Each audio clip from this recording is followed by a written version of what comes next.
guys, it's Darren. I know it's been a long time since the last time I saw you, but today we are going to talk about dolphins. Dolphins are mammals that live in water.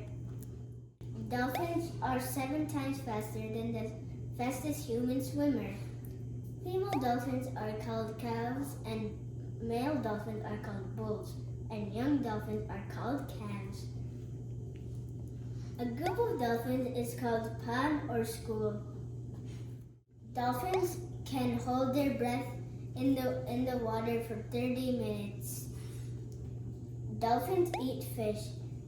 Even though cartoons show dolphins as blue, in real life they're mostly gray.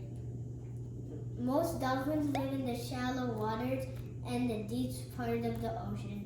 There are 44 types of the dolphins in the world.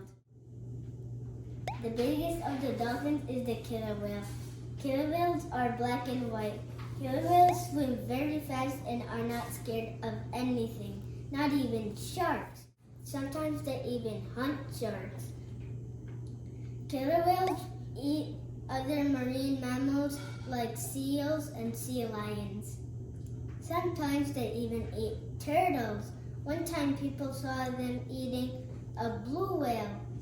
And these are the facts about dolphins.